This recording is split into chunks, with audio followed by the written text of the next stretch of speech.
BJP का ideological level एक स्पष्ट है, वो बोलती है खुल के, कोई शर्म नहीं है। बीजेपी कहती है कि हम सावरकर का देश बनाना चाहते हैं, हम हिंदू राष्ट्र बनाना चाहते हैं। कांग्रेस पार्टी ये क्यों नहीं कहती कि हम गांधी की आइडियोलॉजी को बचाना चाहते हैं?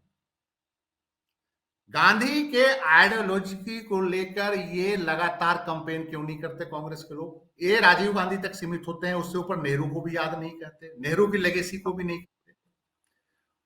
अगर बीजेपी ने व्हाट्सएप यूनिवर्सिटी बनाया है, जिसपे लगातार कहा जाता है कि जी बीजेपी वाले ने व्हाट्सएप यूनिवर्सिटी बना रखा है, बहुत फर्जी खबरें करते हैं। भाई, इनको व्हाट्सएप यूनिवर्सिटी बनाने से किसी ने नहीं रोका है। व्हाट्सएप यूनिवर्सिटी पे आप फर्जी खबरों का काउंटर सच्ची खबरों से कीजिए, उसके लिए एक टीम बनाइए, उस पर भी कुछ खर्च कीजिए। किसी भी राज्य में चले जाइए तो कांग्रेस कार्यालय सूना होता है, वहां कोई नहीं होता। वहां के जो क्षेत्रीय छत्रप का जो घर होता है, उसमें कार्यालय जो होता है वो भरा हुआ होता है और अलग अलग गुट के लोग वहां बैठे होते हैं। ये कल्चर बीजेपी में नहीं आपको मिलेगा। बीजेपी ने 10 साल में ऑर्गेनाइजेशनल सेटअप का इंफ्रास्ट्रक्चर बहुत बड़े पैमाने पर तैयार कर दिया है। हर जिले में इनके 5 स्टार दफ्तर बन गए हैं। किसी भी नेता को अनुमति नहीं है कि आप अपने घर पे कार्यालय लगाएंगे और दरबार लगाएंगे जिले और राज्य लेवल पे। मध्य प्रदेश में क्या गलती करी? मध्य प्रदेश में सबसे बड़ी गलती आपने करी कि मध्य प्रदेश में जब आपकी सरकार चली गई थी तो आपके नेशनल लीडर कहां थे? या आपने पिछले 3 साल में, 2.5 साल में यंग लीडरशिप आपका कहां थी? आपने कमलनाथ पे दांव खेला। कमलनाथ वही थे जिनके कारण सरकार चली गई थी। भारतीय जनता पार्टी 10 साल में दक्षिण के अभियान में सफल नहीं है और तेलंगाना में भाजपा के लाख कोशिश के बावजूद कि कांग्रेस रुक जाए, कांग्रेस पार्टी आ गई।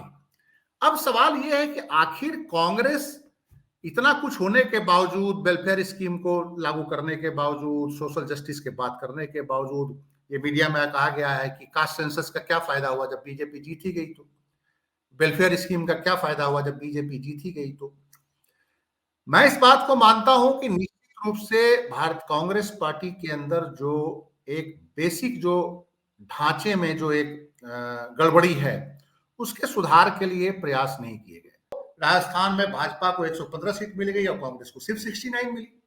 अगर इसी ढंग से आप मध्य प्रदेश में चले जाएं तो यहाँ पे भी भाजपा को अगर 48% मिल रहा है तो 40% कांग्रेस को भी मिल रहा है। 100 में से 40 लोग कांग्रेस को लाइक कर रहे हैं।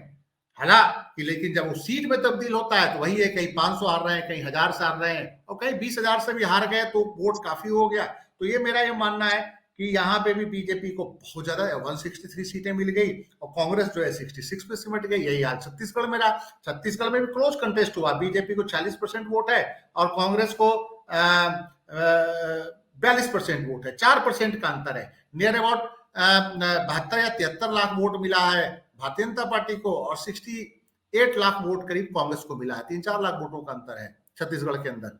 लेकिन यहां भी बीजेपी देखिए 10 सीटों का अंतर पड़ जाता है, सीधा 20 सीटों का अंतर पड़ रहा है। 4 राज्यों का वोट में देखिए कि कांग्रेस को 4 राज्यों में वोट मिला है 4 करोड़ 90 लाख और भारतीय जनता पार्टी को मिला है 4 करोड़ 81 लाख। 4 राज्यों का टोटल वोट में भारतीय जनता पार्टी कांग्रेस से पीछे है। लेकिन चूंकि हमारा सिस्टम है first pass the post, post को पहले कौन पास करता है, यानी कि 2 वोट से भी कोई विधायक जीत रहा है तो वहां पे गिनती होगी विधायक की, मतदाताओं की गिनती नहीं। कांग्रेस पार्टी वेलफेयर के पिच पे लड़ रही थी।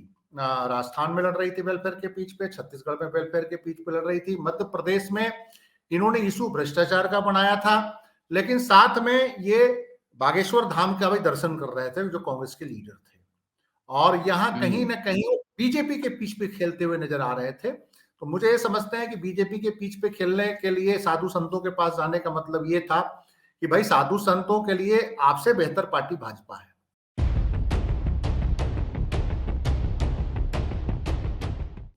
विधानसभा राज्यों के चुनाव का रिजल्ट आ गया। 3 में बीजेपी जीती, 1 कांग्रेस, तेलंगाना उनके खाते में। आज चर्चा करेंगे कि आखिर वोट परसेंटेज किस पार्टी का कितना रहा और उस सीट में कैसे कन्वर्ट हुआ। चलिए पहले छत्तीसगढ़ देखते हैं। बीजेपी को मिला 46.3%, कांग्रेस को मिला 42.2%। मध्य प्रदेश बीजेपी को 48.5% और इंडियन नेशनल कांग्रेस को 40.4%। राजस्थान बीजेपी 41.6% और कांग्रेस 39.5। बहुत क्लोज फाइट, लेकिन सीट में कितना तब्दीली डिफरेंस है ये देखिए। तेलंगाना में इंडियन नेशनल कांग्रेस को मिला 39% और वहां सरकार बनी। आखिर कांग्रेस के पास ब्लॉक स्तर तक संगठन नहीं, फिर भी तकरीबन 40% लोग वोट दे रहे हैं। क्या वजह है कि लोग 40% जनता वोट देना चाहती है? क्या पार्टी उसको कैप्चर करना चाहती है, उसको भुनाना चाहती है? कहाँ रही कमजोरी जिसके वजह से कांग्रेस हार गई? इस एपिसोड में चर्चा इसी विषय पर। दोस्तों, रतनलाल बोल रहा हूँ और आप देख रहे हैं अम्बेडकरनामा। वरिष्ठ पत्रकार संजीव पांडे साहब इस एपिसोड में हमारे साथ मौजूद हैं। वो आपको विस्तार से बताएंगे कि आखिर समस्या है कहाँ। स्वागत है संजीव। नमस्कार सर। नमस्कार जी, बताएं। देखिए, सबसे पहले तो मैं 4 राज्यों के चुनाव में एक बड़ा इम्पोर्टेंट बात ये कहना चाहता हूँ कि चुनाव में निश्चित रूप से बीजेपी की जीत हुई है और जिस ढंग से मीडिया का आज कवरेज है, उस मीडिया के कवरेज में एक इम्पोर्टेंट राज्य तेलंगाना के कवरेज को बहुत दबाया गया है, जहाँ पे कांग्रेस ने बीएसआर से आफ्टर बाइफर्केशन जो 2 स्टेट बना आंध्र प्रदेश से और बीएसआर का और इनका केसीआर का जो शासन था, भारत राष्ट्र समिति जो पार्टी थी, उनसे सत्ता छीन ली है। और इसको एक बड़ा इम्पोर्टेंट घटना ये थी जिसे मीडिया ने कवर नहीं किया और मैं समझता हूँ रीजनल पार्टी से सत्ता छीनना मुश्किल होता है। मुश्किल होता है और वहां पे बीजेपी ने सत्ता नहीं छीना, कांग्रेस का वापसी हुई है। देखिए, आंध्र प्रदेश, यूनाइटेड आंध्र प्रदेश में कांग्रेस शासन करती थी, वाईएसआर का शासन था। उसके बाद आंध्र प्रदेश से कांग्रेस आउट हो गई और जगन मोहन रेड्डी साहब वहां पे अब शासन में हैं और जो आंध्र प्रदेश से टूट कर तेलंगाना बना था, वहां पे चंद्रशेखर राव शासन में थे और कांग्रेस की वापसी हुई है। एक बहुत बड़ी घटना है, इसको आप बहुत हल्के में नहीं लें। जहां पे तेलुगु देशम, जगन मोहन रेड्डी के जो पार्टी अब बनी हुई है, केसीआर, तीन बड़े बड़ी क्षेत्रीय पार्टियां, आंध्र प्रदेश को अगर पूरा ले तो 3 क्षेत्रीय पार्टियों की मौजूदगी में अगर कांग्रेस की वापसी हुई है तो एक बहुत बड़ी घटना है, पहली बात। दूसरी जो सबसे बड़ी बात इश्यूज में ये बताना चाहूंगा कि राजस्थान, मध्य प्रदेश और छत्तीसगढ़, 3 राज्यों में से 2 राज्यों में प्रेडिक्शन था कि कांग्रेस आ रही है, मध्य प्रदेश में आ रही है, छत्तीसगढ़ में रिपीट करेगी और राजस्थान में बीजेपी को आगे हम लोग भी समझ रहे थे, आपसे चर्चा भी करी थी कि चर्चा में ये कि बीजेपी आगे है और बीजेपी ये तीनों जगह आ गई, अप्रत्याशित रूप से आई। और मैं ये स्पष्ट करना चाहूंगा कि ये तीनों ऐसे राज्य हैं जो 1960 से भारतीय जनता पार्टी या उससे पहले जो भाजपा का जनसंघ था और राष्ट्रीय स्वयं सेवक संघ की कर्म भूमि रही है। एल के आडवाणी साहब शुरू में आप प्रचारक बन के रहे थे और इन राज्यों में भारतीय जनता पार्टी बहुत शुरू से स्ट्रांग रही है। भाजपा का शासन समय पे आता रहा है, कभी कांग्रेस आई है, कभी भाजपा आई है। तो 3 राज्यों में उसी हिसाब से भारतीय जनता पार्टी की वापसी हुई है, जिसमें एक राज्य भाजपा ने रिपीट किया, मध्य प्रदेश। हाँ, अब सवाल ये है कि इश्यूज क्या थे, इश्यूज पे बात होनी चाहिए। देखिए, कांग्रेस जो थे, कांग्रेस पार्टी वेलफेयर के पिच पे लड़ रही थी। राजस्थान में लड़ रही थी वेलफेयर के पिच पे, छत्तीसगढ़ में वेलफेयर के पिच पे लड़ रही थी, मध्य प्रदेश में इन्होंने इशू भ्रष्टाचार का बनाया था, लेकिन साथ में ये बागेश्वर धाम का भी दर्शन कर रहे थे जो कांग्रेस के लीडर थे और यहाँ कहीं ना कहीं बीजेपी के पिच पे खेलते हुए नजर आ रहे थे। तो मुझे ये समझते हैं कि बीजेपी के पिच पे खेलने के लिए साधु संतों के पास जाने का मतलब ये था कि भाई साधु संतों के लिए आपसे बेहतर पार्टी भाजपा है, वो आपका सपोर्ट क्यों करेंगे। पहली बात तो ये है। दूसरी सबसे बड़ी बात थी कि तमाम रिजल्ट देखने के बाद मुझे ये हैरानी हो रही है कि कांग्रेस को ये वोट इतना कैसे मिला। 4 राज्यों का वोट में देखिए कि कांग्रेस को 4 राज्यों में वोट मिला है 4,90,00,000 और भारतीय जनता पार्टी को मिला है 4,81,00,000। 4 राज्यों का टोटल वोट में भारतीय जनता पार्टी कांग्रेस से पीछे है, लेकिन चूंकि हमारा सिस्टम है first pass the post, post को पहले कौन पास करता है, यानी कि 2 वोट से भी कोई विधायक जीत रहा है तो वहां पे गिनती होगी विधायक की, मतदाताओं की गिनती नहीं। ठीक है, तो राजस्थान में भी अगर देखा जाए तो percentage of vote Congress Bhajpa 1-2% का अंतर है, लेकिन जब सीटों में जब तब्दील हुआ, जहां पे कांग्रेस कैंडिडेट कहीं 400 से हार गए, कहीं 500 से हार गए, कहीं 800 से हार गए, तो राजस्थान में भाजपा को 115 सीट मिल गई और कांग्रेस को सिर्फ 69 मिली। अगर इसी ढंग से आप मध्य प्रदेश में चले जाएं तो यहाँ पे भी भाजपा को अगर 48% मिल रहा है तो 40% कांग्रेस को भी मिल रहा है। 100 में से 40 लोग कांग्रेस को लाइक कर रहे हैं। हालांकि लेकिन जब वो सीट में तब्दील होता है तो वही है, कहीं 500 हार रहे हैं, कहीं 1000 से हार रहे हैं और कहीं 20,000 से भी हार गए तो वोट काफी हो गया। तो ये मेरा ये मानना है कि यहाँ पे भी बीजेपी को बहुत ज्यादा 163 सीटें मिल गई और कांग्रेस जो है 66 पे सिमट गई। यही हाल छत्तीसगढ़ में रहा। छत्तीसगढ़ में भी क्लोज कंटेस्ट हुआ, बीजेपी को 40% वोट है और कांग्रेस को 42% वोट है, 4% का अंतर है। नियर अबाउट 72 या 73 लाख वोट मिला है भारतीय जनता पार्टी को और 68 लाख वोट करीब कांग्रेस को मिला है। 3-4 लाख वोटों का अंतर है छत्तीसगढ़ के अंदर। लेकिन यहां भी बीजेपी देखिए 10 सीटों का अंतर पड़ जाता है, सीधा 20 सीटों का अंतर पड़ रहा है। सिर्फ 4 लाख वोटों का अंतर है मतदाताओं के पसंद में, लेकिन सीटों का अंतर सीधा 20 में तब्दील हो रहा है। तो ये हमारे डेमोक्रेटिक सिस्टम में जो जिसको हमने फॉलो किया है वो इसका लू फॉल है। अगर ये परसेंटेज ऑफ वोटों के बेस पे जो कई वेस्टर्न कंट्रियां सीटों को डिस्ट्रीब्यूट करती है, तो अगर उस हिसाब से सीट डिस्ट्रीब्यूट होता तो सीटों का अंतर मात्र 2 या 3 रह जाता विधानसभा के अंदर। अब सवाल ये है कि इतना अच्छा वोट भाजपा को मिला, इतना अच्छा वोट कांग्रेस को मिला। भाजपा हिंदुत्व के पीछ पे थी। भाजपा टोटली हिंदू मुस्लिम राजस्थान, मध्य प्रदेश और छत्तीसगढ़ में हर जगह कर रही थी और इसमें कोई शक नहीं है कि कांग्रेस को जो 40% वोट मिला है उस संगठन का वोट नहीं है।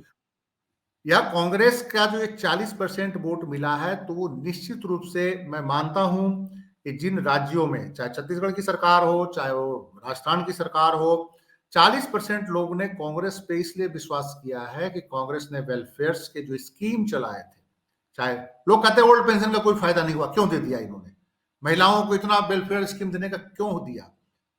मेरा ये कहना है कि 40% वोट तभी आ रहे हैं जब आपने ओल्ड पेंशन दिया, जब आपने महिलाओं का वेलफेयर दिया। 100 में से 40 लोग आपको लाइक कर रहे हैं जब आपने हेल्थ का इंश्योरेंस दिया। तो ये वेलफेयर स्कीम और जो इन्होंने चाहे जो भी सामाजिक न्याय की बात करी या आप कहें कि कास्ट सेंसस की बात करी, ये सारे जो इकट्ठा हुए तो वहां पे इनको 40%, 42% वोट आए हैं। और मैं समझता हूं कि कांग्रेस हारने के बावजूद मैदान से बाहर नहीं है। और मैदान से बाहर इसलिए नहीं है कि अभी भी मध्य प्रदेश से नीचे का जो दक्षिणापथ अभियान जो भाजपा का है, जो इतिहास की भाषा में आप कहते हैं समुद्रगुप्त का दक्षिणापथ अभियान, हम लोग पढ़ते थे एंशिएंट हिस्ट्री में। चंद्रगुप्त का भी दक्षिण का अभियान हुआ था। भारतीय जनता पार्टी 10 साल में दक्षिण के अभियान में सफल नहीं है और तेलंगाना में भाजपा के लाख कोशिश के बावजूद कि कांग्रेस रुक जाए, कांग्रेस पार्टी आ गई। अब सवाल यह है कि आखिर कांग्रेस इतना कुछ होने के बावजूद, वेलफेयर स्कीम को लागू करने के बावजूद, सोशल जस्टिस के बात करने के बावजूद, ये मीडिया में कहा गया है कि कास्ट सेंसस का क्या फायदा हुआ जब बीजेपी जीत ही गई, तो वेलफेयर स्कीम का क्या फायदा हुआ जब बीजेपी जीत ही गई। तो मैं इस बात को मानता हूं कि निश्चित रूप से भारत कांग्रेस पार्टी के अंदर जो एक बेसिक जो ढांचे में जो एक गड़बड़ी है उसके सुधार के लिए प्रयास नहीं किए गए। जैसे भारत यात्रा निकाली गई, लोग बहुत खुश हुए भारत यात्रा जब निकला तो, और जबरदस्त खुशी हुई लोगों को और कांग्रेसी कार्यकर्ता झूमने लगे कि कांग्रेस तो बहुत मजबूत हो गई। लेकिन कांग्रेस तब मजबूत होगी जब कांग्रेस का ढांचा ब्लॉक से राष्ट्रीय स्तर पे खड़ा होगा, जिसको बोलते हैं, राहुल गांधी बोलते हैं कि मोहब्बत की दुकान में आओ। भाई आपकी मोहब्बत की दुकान तो बंद है, आपकी मोहब्बत के दुकान में ताले लगे हैं, वहां झाड़ू भी नहीं लगता, 10 कार्यकर्ता आके दिन में बैठ भी नहीं सकते, उनके चाय पीने की व्यवस्था भी नहीं है। और जब तक 10 कार्यकर्ता ब्लॉक पे और जिले लेवल पे आपके पार्टी ऑफिस में आके बैठेंगे नहीं, राज्य स्तरीय उस पे आके बैठेंगे नहीं, तो ना चर्चा होगी ना आपकी आइडियोलॉजी की प्रचार होगा, जिस आइडियोलॉजिकल फ्रंट पे आप लड़ रहे हो। मोहब्बत की दुकान अगर आप भारत जोड़ो यात्रा में या भाषणों पे बोल रहे हो तो उसका कोई फायदा नहीं है।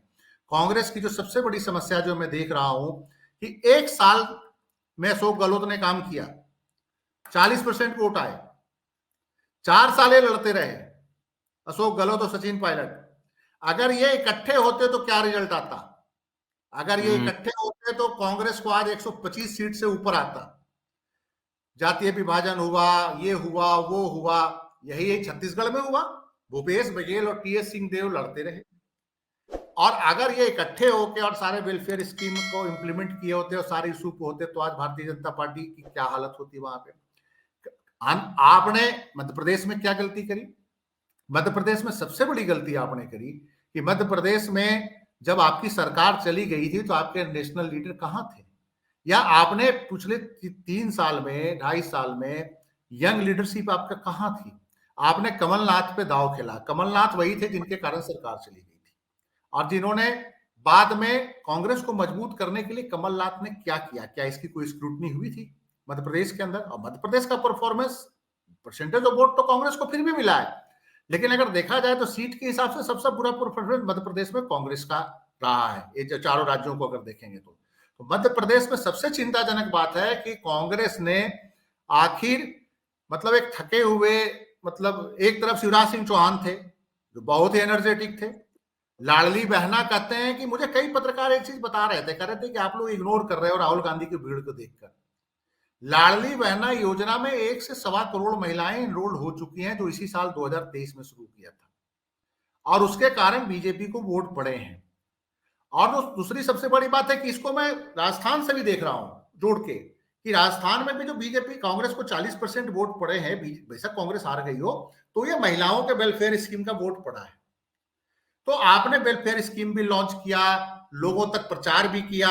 बात यह है कि उसके इंप्लीमेंटेशन पे आपने कितना ध्यान दिया और कितने आपकी संगठन निचले लेवल पे मजबूत था और कितने वो वोटरों को या लाभार्थियों को निकाल के ले गए। अगर थोड़ी सी मेहनत राजस्थान में हो गई होती है, अगर परसेंटेज ऑफ वोट को देखें तो राजस्थान में रिजल्ट कुछ और वहां पे ये कहां पे लैग कर गए?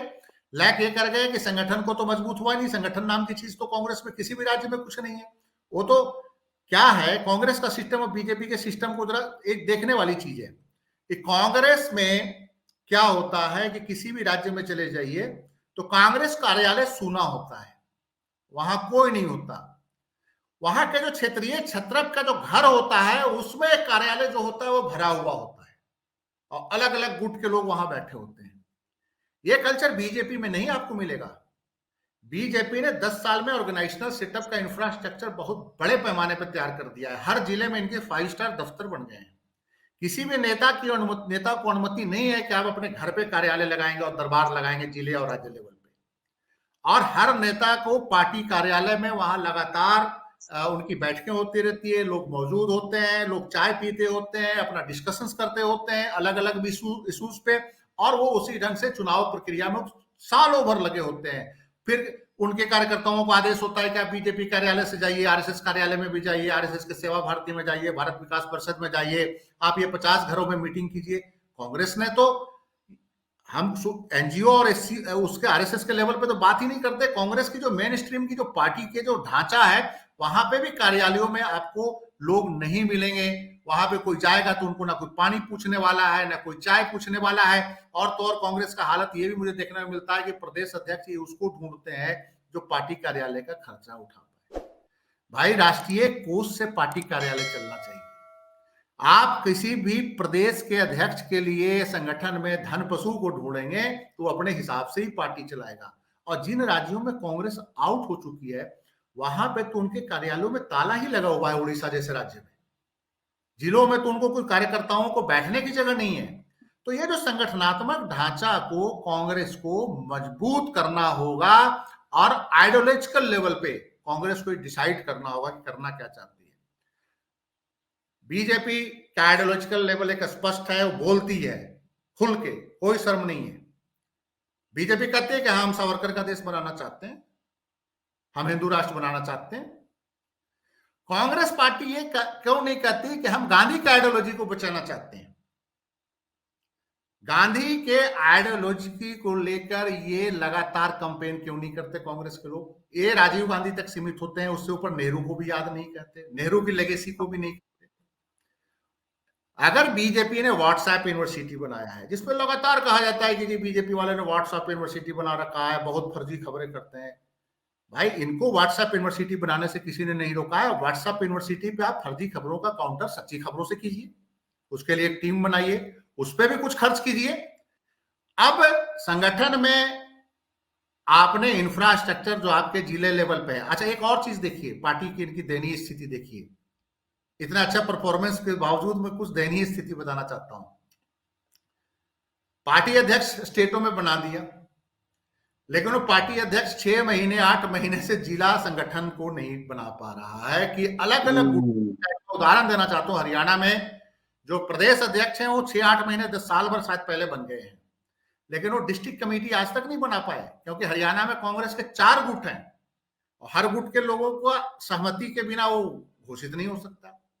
तो क्षेत्रीय क्षत्रपों ने जो अपने घर पे जो पार्टी कार्यालय बना दिया, और उनके साथ जो कांग्रेस के लोग आइडेंटिफाई हैं, जो ये कहते हैं कि हम कांग्रेस के कार्यकर्ता नहीं है, हम वो अमुक नेता के कार्यकर्ता है, हम वो अमुक नेता के कार्यकर्ता है। जब ये आइडेंटिटी खत्म हो जाती है, कभी भी बीजेपी के किसी कार्यकर्ता से पूछिए, क्या वो कहता है कि मैं नरेंद्र मोदी का कार्यकर्ता हूं, मैं नरेंद्र मोदी गुट का हूं, मैं अमित शाह गुट का हूं, मैं खट्टर साहब के गुट का हूं, मैं शिवराज चौहान के गुट का हूं। किसी भी भाजपा के कार्यकर्ता से आप बात कीजिए, वो कभी नहीं ये चीज बोलेगा। वो कहेगा मैं भाजपा का समर्पित कार्यकर्ता हूं। बेशक अंदर खाते जिस गुट में हो, पब्लिक में वो ओपिनियन कभी नहीं देता। कांग्रेस के लोग कहते हैं मैं जी भूपेंद्र हुड्डा गुट से हूं, मैं जी शैलजा गुट से हूं, मैं जी अजय राय गुट से हूं, मैं जी वो गहलोत साहब के गुट से हूं, मैं पायलट साहब के गुट से हूं। तो जब ये आइडेंटिटी जब आ जाएगी किसी पार्टी में, तो ये सारे ढांचे को सुधारना पड़ेगा कांग्रेस को। ये जो पूरा रिजल्ट जो अभी आया है मेरे हिसाब से, ये कांग्रेस के लिए चुनाव हारना एक अलग बात है संख्या में, अभी भी लोगों की पसंद कांग्रेस है।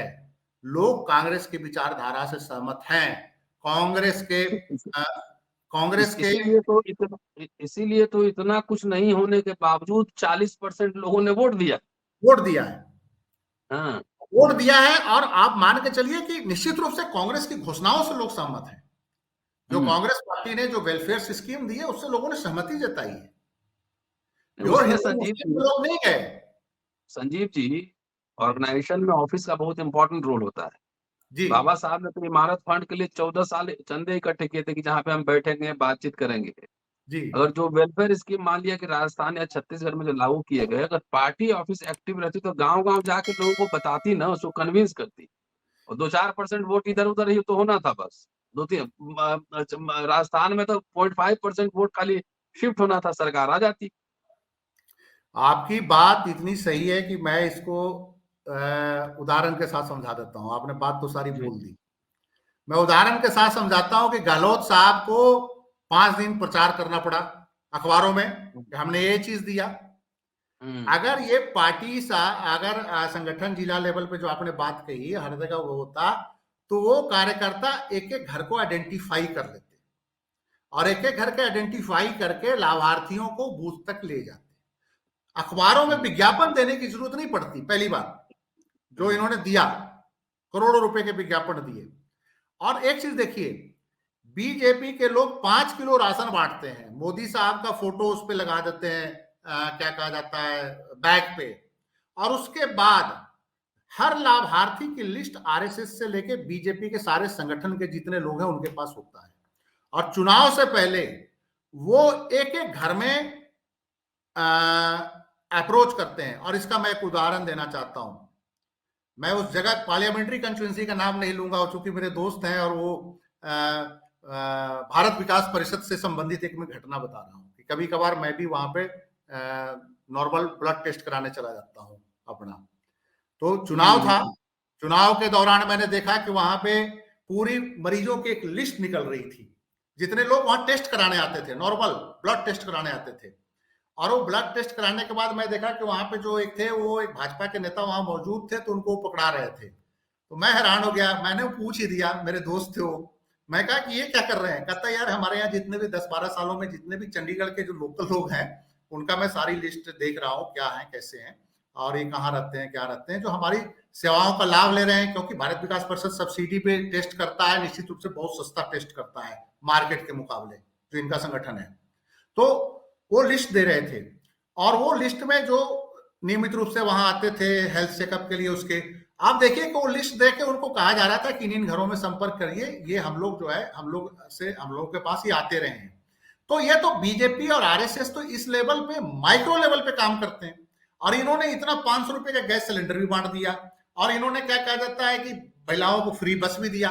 और आप एक बात और देखिए, यही जिस ढंग से बीजेपी का स्ट्रेटजी है लाभार्थियों के घर तक पहुंचने की, वही आम आदमी पार्टी की पॉलिसी सेम है। ये भी लाभार्थियों के घर पे पहुंच रहे हैं, लेकिन ये किसी एजेंसी के माध्यम से नहीं पहुंच रहे हैं, इनके आपके जो वॉलंटियर्स है वो पहुंचते हैं। बीजेपी भी अपने वर्कर्स के थ्रू लाभार्थियों के पास पहुंचती है। तो मेरा ये मानना है कि ये एक तभी संभव है, आप जितने भी स्कीम है या फीडबैक संभव है, कि जब आप अपने कार्यकर्ता और संगठन को मजबूत रखें और पार्टी आपके गुटों से ऊपर हो। गुट बने रहे, गुट संगठन में चलता रहता है, लेकिन वो गुट पार्टी पे हावी ना हो, कार्यकर्ताओं पे हावी ना हो, कार्यकर्ताओं की पहचान एज ए कांग्रेसी पहचान हो। और सबसे बड़ी बात यह है कि ये चुनाव में जो एक डिपेंडेंसी बढ़ रही है राजनीतिक दलों का, सर्वे एजेंसियों का, स्ट्रेटजिस्ट जो आ रहे हैं, ये बड़े संगठन के ढांचे को खराब कर रहे हैं। क्योंकि राजनीतिक दलों के दिमाग में ये बता रहे हैं कि अब जो इलेक्शन है कॉर्पोरेट इलेक्शन है, इसलिए संगठन और पार्टी ऑफिस की जरूरत नहीं है, एक कंपनी की तरह पार्टी चलाइए और वो स्ट्रेटजिस्ट आएंगे, वो आपको बताएंगे, उस हिसाब से उसको इम्प्लीमेंट कीजिए, पैसे पे लोगों को हायर कीजिए, वो जाके लोगों को समझाएंगे। तो जो पैसे पे काम कर रहा है और जो पैसे पे हायर होके कहीं पे जाके पार्टी की पॉलिसियों को बता रहा है, तो कितने घरों में जाएगा, कितना वो दिल से बता पाएगा, इसकी बात अलग है। ये तो पार्टी का कार्यकर्ता ही बताएगा। और इसमें मान के चलिए कि बेशक बीजेपी ने जितने भी स्ट्रेटजिस्ट हायर किए हो, जितने भी एजेंसियों को, सर्वे एजेंसियों को हायर किए हो, लेकिन उनका बैकबोन उनका कार्यकर्ता है, जो जमीन पे, गांव में और शहर में जाके एक एक घरों पे जाके वो संपर्क करता है, चाहे वो उनका कैडर हो, चाहे उनका किसी भी योजना का लाभार्थी हो। मेरा ये मानना है। चलिए, शुक्रिया संजीव जी, और आपने बहुत ही संक्षेप में और बहुत ही गूढ़ रणनीतिक बात समझाई है, और ये बात हमारे समझ में भी बहुत पहले से आ रही है। इसीलिए बाबा साहब ने और तमाम बड़े-बड़े नेताओं ने संगठन की ज़रूरत पे बहुत बल दिया था। अगर सीईओ की तरह और छत्रप की तरह पार्टी चलेगी तो पार्टी कभी जीत नहीं सकती। पार्टी की रीढ़ कार्यकर्ता होते हैं, और कार्यकर्ता को अगर एक्टिव नहीं रखेंगे तो चुनाव जीतना मुश्किल हो सकता है। शुक्रिया संजीव, थैंक यू। जी। मैं एक बात और कहना चाहता हूं कि इस इलेक्शन में, जो अभी इलेक्शन हुआ है, उसमें बीजेपी के सक्सेस को लेकर निश्चित रूप से उनके स्ट्रेटजी, उनका सक्सेस वो कांग्रेस पे भारी पड़ा है। लेकिन दो बातें स्पष्ट है अभी भी, कि अभी भी बीजेपी जो है वो हरियाणा से लेकर हिंदी हार्टलैंड से नीचे नहीं है, साउथ नहीं है बीजेपी के पास। बीजेपी के थोड़ी सी पकड़ नॉर्थ ईस्ट में जरूर है। मणिपुर में बीजेपी की सरकार है, अब बीजेपी के पास 12 राज्यों में सरकार है वर्तमान में। अब साल के जीतने के बाद मणिपुर, असम और अपना क्या कहा जाता है, अरुणाचल में बीजेपी की सरकार उधर नॉर्थ ईस्ट में है। इधर जो है आपकी एक दो जगह गठबंधन की सरकारें हैं, बाकी हरियाणा में बीजेपी की अपनी सरकार है, राजस्थान में है, गोवा में है। Hindi belt basically Hindi belt में इनकी पकड़ है, बनी हुई। हिंदी बेल्ट में प्रदेश है। गैर हिंदी भाषी राज्यों में बीजेपी को अभी भी चिंता है परसेंटेज ऑफ वोट को लेकर, सीट को लेकर, कि आगे कैसे हम इसको गेन करेंगे।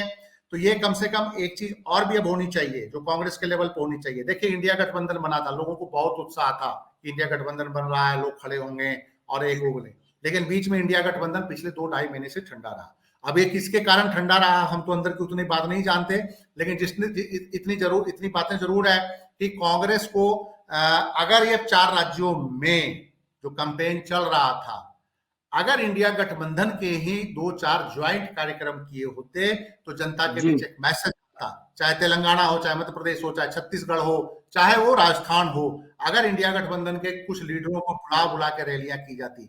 भोपाल में एक ज्वाइंट रैली होनी थी, जहां तक मुझे अंदाज है, वो भोपाल की रैली रद्द हो गई थी।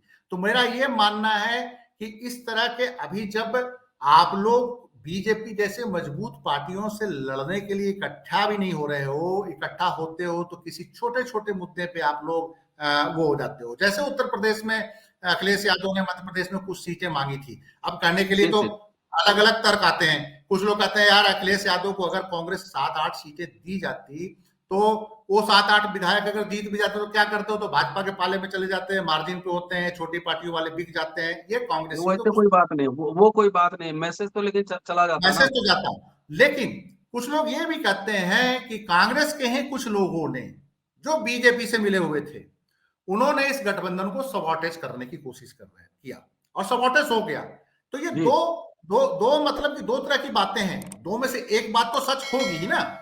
हम्म, या तो ये बात भी सच हो सकती है कि ठीक है, जैसे बसपा का 2018 में एमएलए 6 जीते थे लेकिन वो कांग्रेस के साथ चले गए, हम्म, और ऐसे ही अगर मध्य प्रदेश में मार्जिन पे सरकार बनती और सपा के 2-3 एमएलए होते तो भाजपा अपने ताकत का इस्तेमाल करके उनको अपनी तरफ ला सकती थी।